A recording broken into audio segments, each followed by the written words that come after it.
right.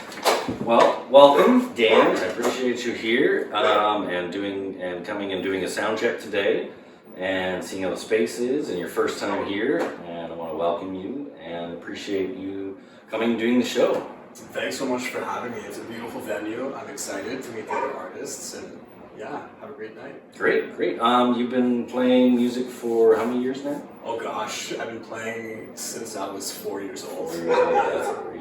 Yeah. What was your first instrument? My first instrument was bass guitar. So my dad put me on bass when I was about 4. And my bass was so heavy I couldn't even hold it on my lap. It was painful. You had to get like a towel. And I eventually gained the strength in my thigh to hold it. Yep. It was a painful process. Nice. I'm glad you did because you came out on top. Your musical stylings are just unique and artistic, and I appreciate what you do with sharing your gift with the world. And I just want to find out a little bit more about kind of how you came about playing. The story is interesting in regards to how I started. I think growing up as a kid, I never actually wanted to play. My dad was a high-level classical guitar player, and he wanted me to play guitar. I basically had no choice. So essentially, what would happen is I'd have my music lesson with my dad every Sunday, and if I didn't have my music homework done properly, he'd get really mad. Yep. And I hated my dad for about, I'd say, solid 8 years. And then when I was 12 years old, I discovered the Red Hot Chili Peppers. Nice. I saw Flea playing the bass, and that opened up a whole new realm for me of creativity. My musical influences growing up as a kid, as a bass player, it didn't inspire me too much because my dad was a huge fan of the Police, right? So he listened to a lot of Sting's music, the Police music, and Sting being a bass player, even though he's a phenomenal songwriter, he's more of like a one-note type of bass player while he sings. The bass line, the walking bass line. Exactly. So I didn't have like proper motivation to actually drive me to practice and like it, right? Yep. No, I discovered the Chili Peppers, Yep. and then after that, Victor Wooten, guys like Marcus Miller, Stanley Clark. So Awesome. And you grew up in Cambridge? Cambridge, Ontario. Yeah. All right. Very cool. Local guys. Local supporting local, and I appreciate it. And how did you even hear about this? Did you through our mutual friend B? Yeah, through our mutual friend Babu. Yeah, we connected at LA Fitness. We started talking, and he shot me the invite a couple months ago. Awesome. Appreciate it. What are your kind of thoughts on the whole legalization of weed right now? What are some things that you've kind of run into, and what are your kind of experiences with it? My experiences with weed are basically, it's an interesting question. I used to smoke a lot when I was in high school. I don't smoke as much anymore. It's phenomenal for the economy. That's probably my opinion. Yeah, that's appreciated. Neat. And you could speak about negative reviews you've had, negative experiences you've had, and this is not let's big it up, let's keep it going, let's say it's great for everyone. For sure. It's not great for everyone. There are struggles people have with it. There are issues people have with it, and it's okay to talk about those issues. Mm-hmm, absolutely. I think for me, I'm at a point in my life where I don't smoke as much anymore. Mm-hmm. But with the legalization and weed in general, it's kind of like alcohol now. Right? Yeah. So it's just always available. Yeah, I think there was stigma around weed at one point where it's like if you're smoking, you're bad, right? They used to call weed the gateway drug, but truthfully, I feel like most people kind of know their limit. Mm-hmm. So if they smoke, odds are they're not going to do something harder than that. Yeah. Some people will, unfortunately. That'll happen. It happens. With any of us. Yeah, neat. Well, it's good to see hear different opinions and different experiences, and I have a lot of friends that I thought would be potheads their entire life, and they're just straight edge now, happy as hell. And I'm like, come on, this is amazing. Absolutely, absolutely. And you always thought that was the drug making that person, and they were just that high guy that was always happy. But no, actually, he's actually just really always happy. He's good For sure. without it as well. I will say, like, from the perspective of a musician, it's a really good stimulant for creativity. For sure, yeah. I think, like I said, I'm at a point in my life now where I'm just trying to, like, Yeah. live a bit more straight edge. Yep. But it did help me a lot with my songwriting and my creativity back when I was 21, 22 years old. Gets you through different things. Absolutely.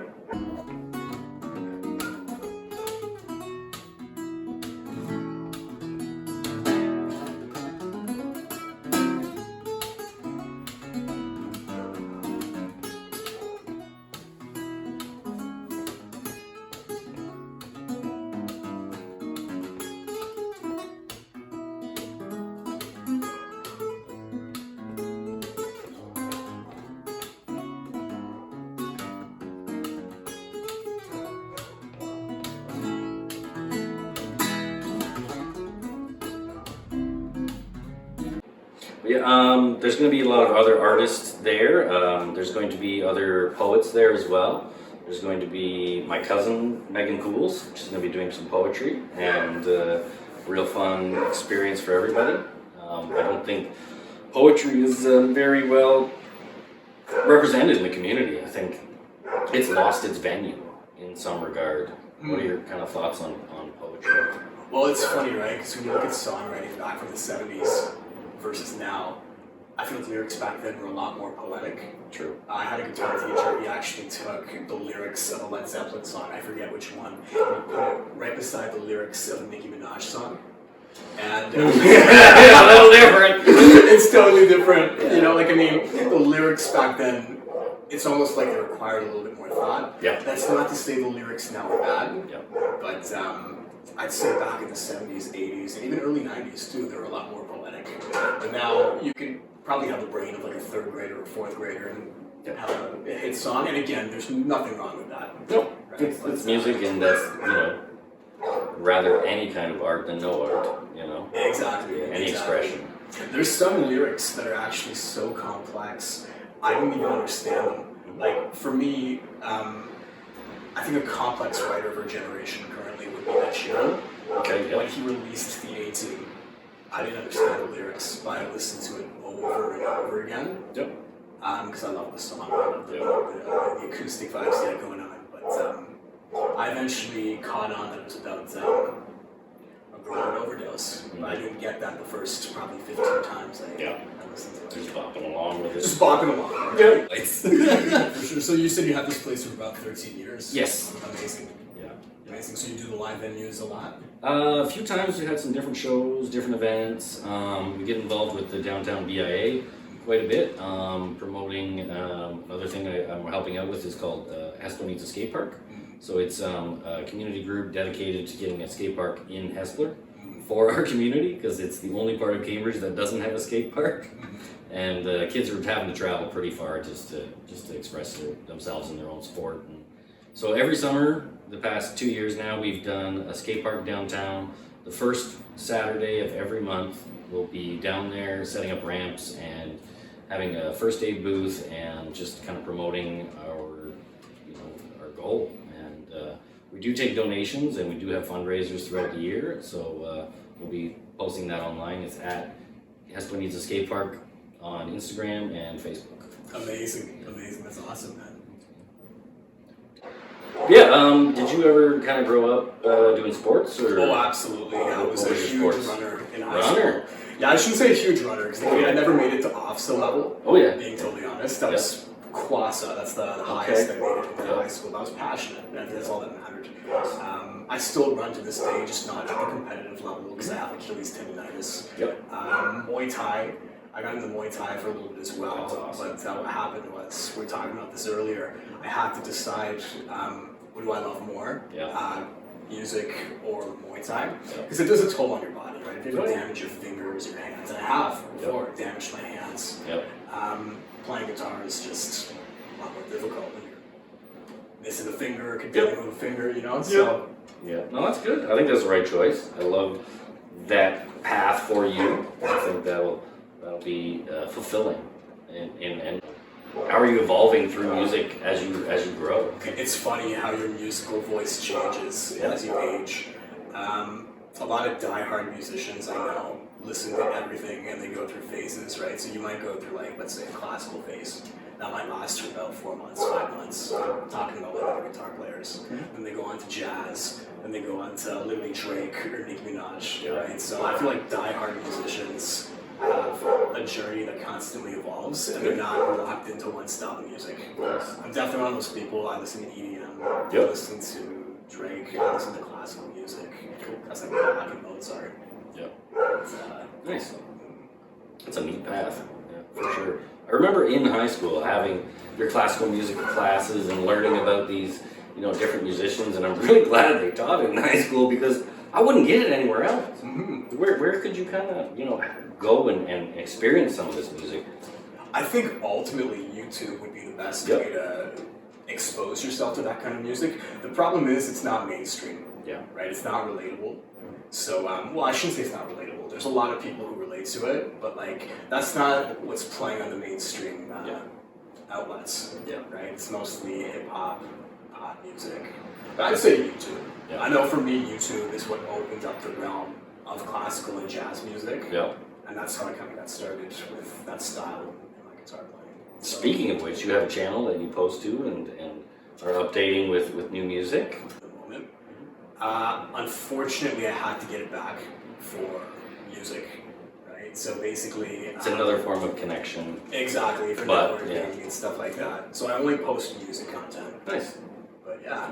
No, that's where I heard some of your stuff, and I suggest people look at it and share it. And that's one of the nicest things about these social medias. You can share it with your friends directly. It doesn't have to be, shared on your feed. Send the video to your buddy over text message. Exactly, and that's I love the that thing, part. right? Like social media is not toxic.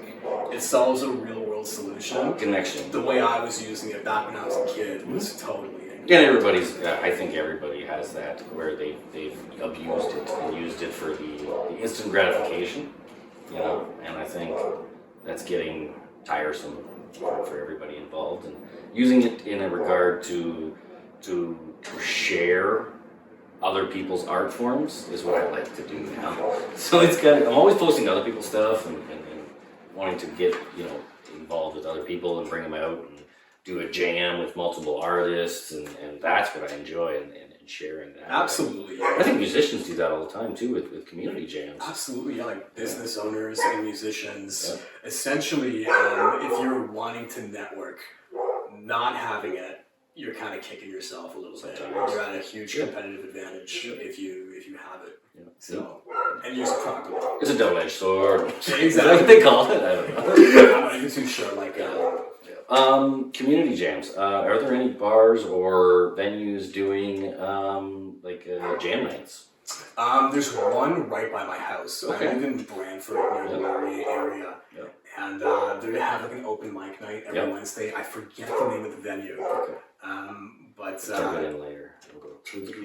I'll find out for you. I'll give it to you later. But they do open mic and stuff like that. And cool. It's literally for everyone, not just musicians. People who want to go up and express whatever it is they're going through. You can just get up and talk, right? Tell your testimony or your story. Good. So I'm glad you have that. You need that some nights. You don't want to sit here. I want to go out there and express. It's neat. For sure. We have a couple around town, and we try to visit as many as we can. Got a lot of musician friends that are always calling me out, and I'm always ready to go and experience a new music. So I think in KW there's a phenomenal market. Oh gosh, downtown there for sure. I love it.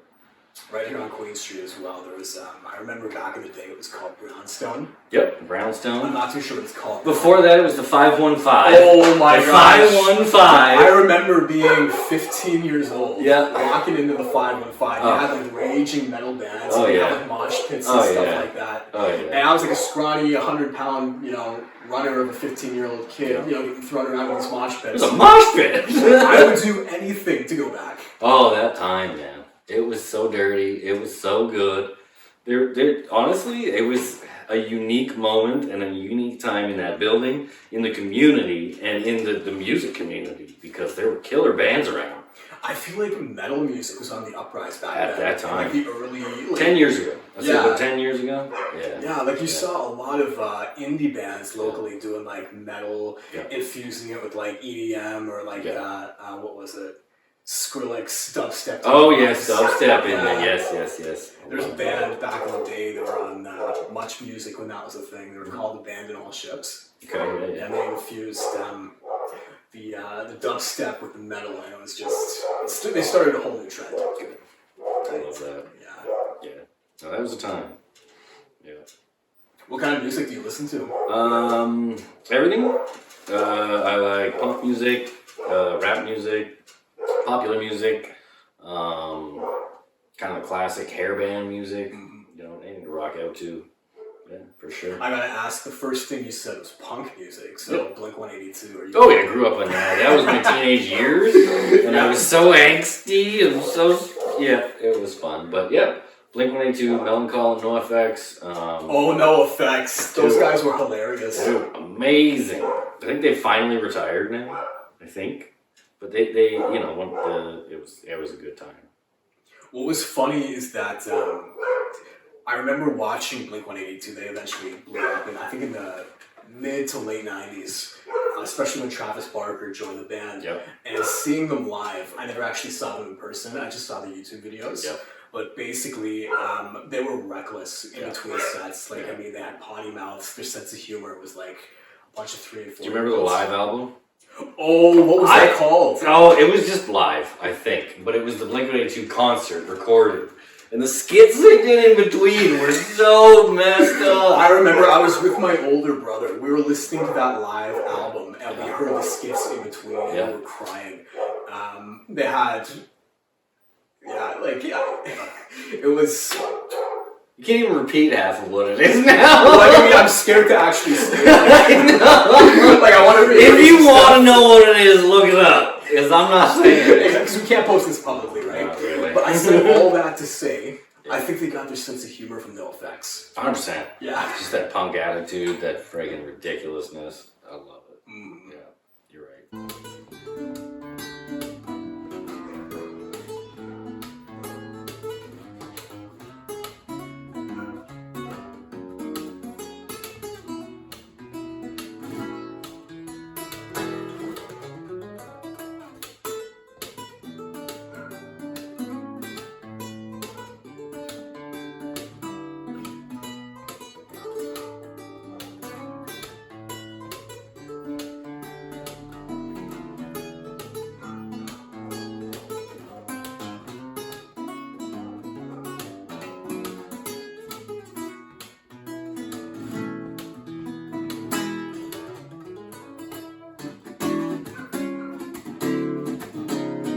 Well, I want to thank you for coming. I appreciate you taking time out of your day and coming and visiting, and I'm really excited you're coming on the 20th of April.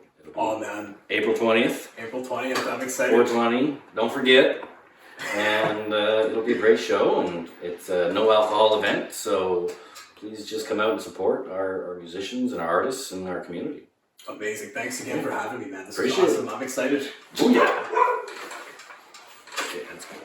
That was really good! Actually? That's the best interview I've had! Oh, it's so tasty! I think for me, this is actually my first interview. Okay, cool. Right, You're doing great. No, this is positive, awesome. I like it. You're an interviewer. You pulled it out. I pulled it out. I'm usually the one giving the interview, right? I like it. That worked. That's awesome.